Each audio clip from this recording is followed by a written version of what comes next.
What's going on, everybody? Good late afternoon. Hope you guys are doing well today. Again, still the first day post NFL draft, and there's still plenty more to talk about as it pertains to what happened over the last few days. So, field goals was obviously on top of this earlier today, as they typically are with stuff like this. So, we're going to be taking a look at an article that they wrote earlier today that they published, I believe, what was it? Yeah, early this morning.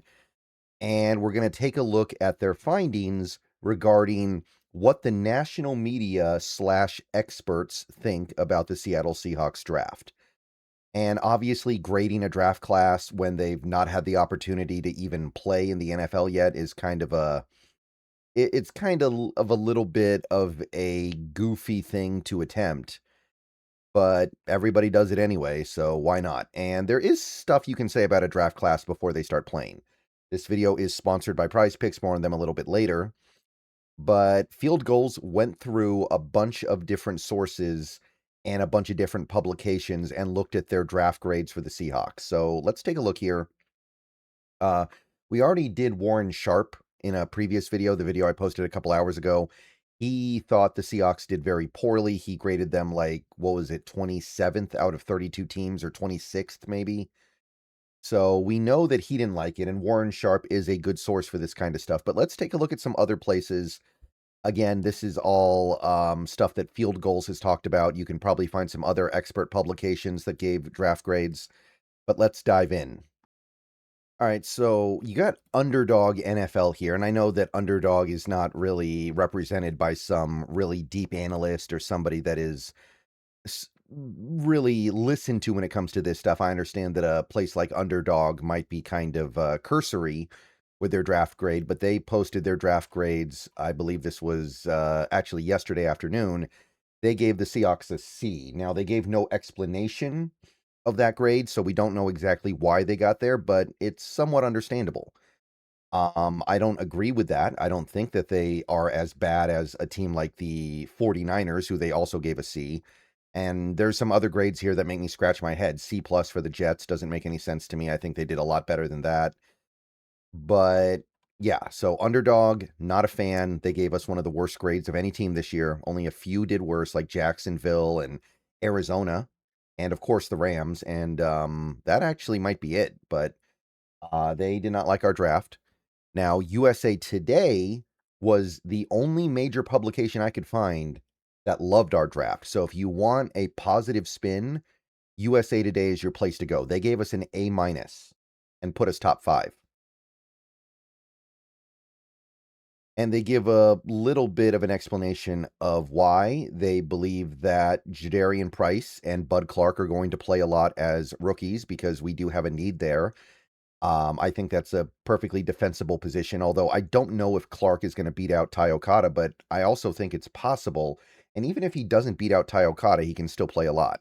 And they think that Schneider did a good job doubling his crop of picks from 4 to 8. And I think there is also something to be said about the fact that they're looking at John Schneider and knowing this guy's clearly very good at his job. So we're going to rock with what he does, even if we don't necessarily love it. And in a draft like this, getting 8 picks, even if a bunch of them are late, is kind of good, because the odds of any one player you get past the first initial maybe 100 of being good are low. So give yourself more chances, more likely you find someone good. If you like sports, the best way to make them better and more exciting is using Prize Picks, where it always feels good to be right. Prize Picks, all you got to do is pick more or less on your favorite players' projections and build lineups with a few taps. It's the daily fantasy stuff, but it's made super easy over there. Whatever sport you're into, give it a shot. And right now, Prize Picks is hooking up users with $50 in lineups after you play your first $5 lineup. All you have to do is use promo code HMA. I've had a great time on Prize Picks so far. It makes this daily fantasy thing very easy, and it makes watching the games way more exciting. Be sure to check out the social feeds feature so you can share lineups with your friends and tail partners, or even fade their picks. Right now, Prize Picks is offering odds on the NFL draft. You have who's going to go where, what each team is going to do, how many of each position is going to go in each round, and so on and so on. Get on over to Prize Picks.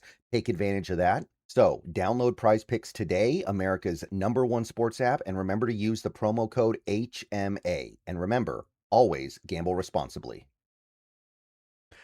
So, they liked us. Pro Football Focus did not. They ranked us 25th out of 32 teams, C minus grade, and they don't really give a summary of the whole class and explain what they don't like. They just go pick by pick here.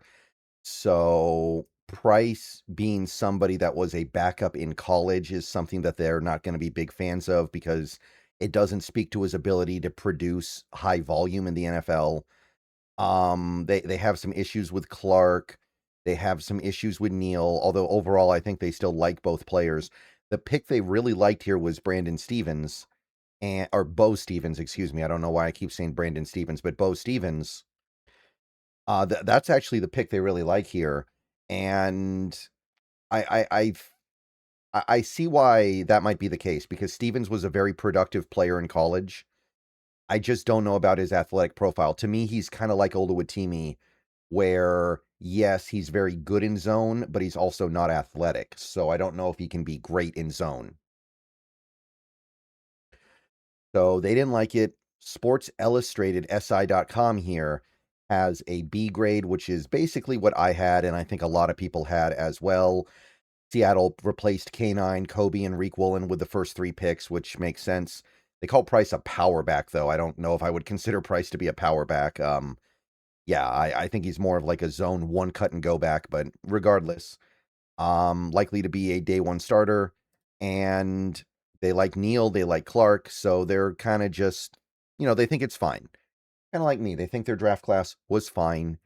And I would say that that is a reasonable conclusion at this point, especially remembering we had bad picks in a bad draft.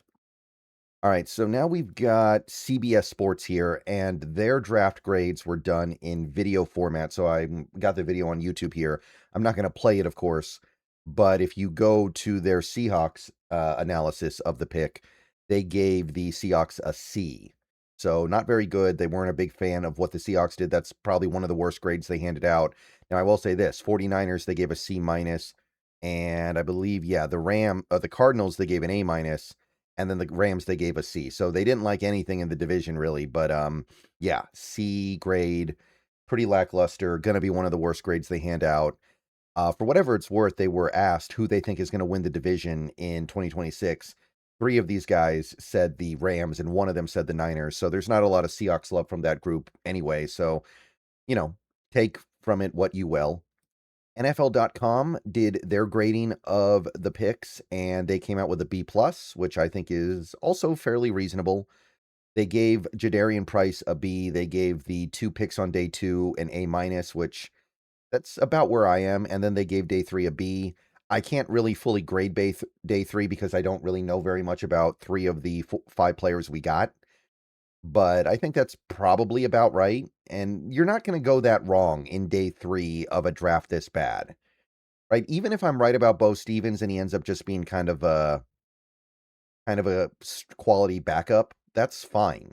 It's a 5th round pick in a bad draft. There's nothing wrong with that. Like Oluwatimi helped this team win the Super Bowl last year. He filled in when Sundell got hurt. So there is value there if Stevens ends up being another Oluwatimi, but they go B+, pretty good. The Ringer, and I believe this is Danny Kelly, who is a Seahawks guy, by the way, so this is not some issue of anti-Seahawks bias, C+. So not too favorable, not too happy about this group. And if you read the paragraph here, I know that the text is really small here, but he talks about the same thing that I talk about, which is the team, they had to get a running back. And that's the thing to me. That's the thing to me when I think about this draft. That's the thing that I keep coming back to. Even the people who like or love the Jadarian Price pick, even the people that are big supporters of it in my comments, have said that they like the pick because we had to take a running back. And that's clearly true on some level, but that's also kind of the genesis of the problem here. When people are talking about Jadarian Price, I don't see a lot of people talking about Price as a player. They talk about Price as a running back that we desperately needed. And when you start getting into stuff like that, I I think you start to run into issues of it's not about getting the best player possible. It's about addressing what you left needy after free agency. And that's something that I struggle with a little bit. I have to acknowledge. But he seemed to more or less like the rest of the draft, but when you have one first round pick, one pick in the top 60, and you reach for a running back who wasn't necessarily considered the greatest prospect in the world, there's only so much you're going to do to be able to recover the overall draft of eval. So it's understandable. And I don't think the draft was this bad, but I think that Danny Kelly makes a pretty good argument here. This is NBC Sports here. They went C minus, so pretty cold here. One of the worst grades we got on the whole. So if you read the write-up here, basically says, I understand they needed a running back, and Price was the second best back after Jeremiah Love in this draft, and there wasn't really somebody reliable to get after that. But he's not a big fan of Price. He's not a big fan of valuing running back too high. And then he more or less liked the rest of the major picks, but the Jadarian Price thing was a hang-up for him. And again, I don't think the draft was this bad, but I understand where he's coming from. I think it's a defensible position. I think that when you look at a Jadarian Price, this is a player who would be a little bit anonymous in a better draft class. And even in this one, I don't know if I view him as a top 50 player. So you had to take him. Nobody's disputing that. But did you have to put yourself in the spot where you had to take him? When you remove that context, I think it's understandable why a lot of people think the pick is bad. I don't think the pick is bad. I think it's suboptimal, and that's why. You weren't able to take full advantage of the value proposition because you had a desperate need. And that's true even if the Niners were going to take Price at 33, by the way. I know that's what some people are going to say, that the Niners were going to take Jadarian Price, so we had to take him there. That may be true, but that also speaks to the fact that we felt so needy for a running back that we just felt like we had to pull the trigger there. ESPN, and by the way, these are going to be some drafts that I pulled in. I think Field Goals did not do ESPN, Fox Sports, or Yahoo, so I decided to go ahead and pull in their evals as well just to fill out the video. They went with B minus here. I believe this is Mel Kiper doing the grading here. So he seemed to like the fact that we were able to get extra picks here.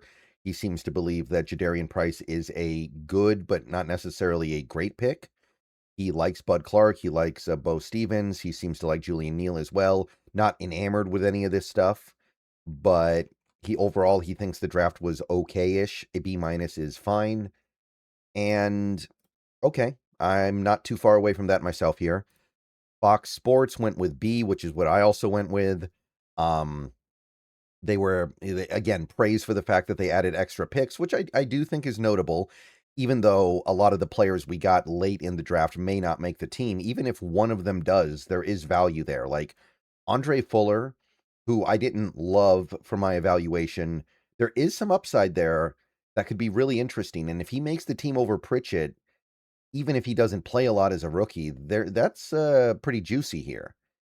So there's not really a lot to say about this evaluation. It's more just kind of running down the overall evaluation of the players individually without overly praising or overly dismissing anything. So a B grade is logical. Yahoo went B minus, just same as ESPN. So again, they do like the fact that we got a bunch of extra picks, but they do think that Price is a need, and at the same time, they acknowledge the fact that there wasn't a lot else they could do at that point. And they do believe, and by the way, my understanding is the Seahawks claim that Price was their BPA, but Yahoo believes that that's probably not true, and I'm inclined to agree. They think that they likely had Price graded much lower than the 32nd best player in this draft. So they do seem to like most of what the rest of the draft was, but yeah, not enamored with it overall. So did the experts and the major publications like the Seahawks draft? For the most part, the answer is kind of no, but only a couple really disliked it. There were a couple that really didn't like our draft at all, but there are also a lot that thought it was okay, and one that really liked it. It seems to be there's a lot of goodwill from USA Today. All right, see you guys later. Go Hawks. Let me know what you think down below.